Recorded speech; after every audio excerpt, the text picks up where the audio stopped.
Kwanan ki lafiya mama na tashin ki lafiya, ke ce kike share mini kuka kullum a duniya. Da a ce baki lafiya mama na ƙara da bar duniya, domin kun lafiyar ki tana sa in kwanda lafiya. Mama in baki lafiya banda sukuni a duniya. Allahu irin na yi roƙo mai rai da lafiya, Allah roƙo na gare ka ka ba mama lafiya. Ga ta muna kallon ta da ranta amma babu lafiya, sai magani ake yi wannan kullum da cikiya. Amma kullum ga ta kwance jikinta yaƙiya. Allah kai ne masanin ciwo rai har da lafiya, yadda ka so haka zakawa bawa cikin ta duniya.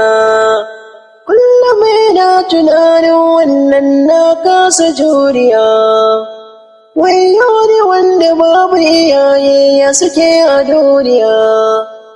Allahu wahidin ƙaharu tutan mulku man tasha, Allah dan darajar manzona ya kairul anbiya.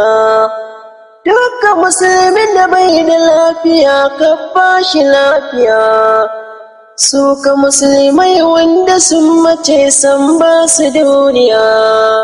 Ya rahimu rabbi jikansu kabarin ka sayaya, mu ma ka kyautata ƙarshen mu gama da lafiya.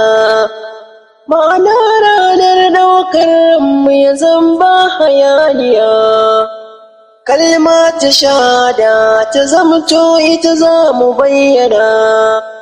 La ilaha illallah Muhammadun Rasulillah, sallallahu alaihi wasallam ta zama ƙarshen furci. Yau shi ne fatan da nake wa ta musulmin duniya. Lawal Usmanu Yariman Boda suna da kunjiya, ɗan Usmanu ɗan Maryama garin Dukwa Katsina.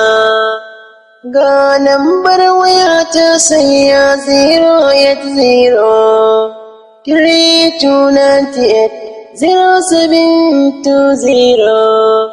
To na bar ku lafiya dukkan musulmi da duniya.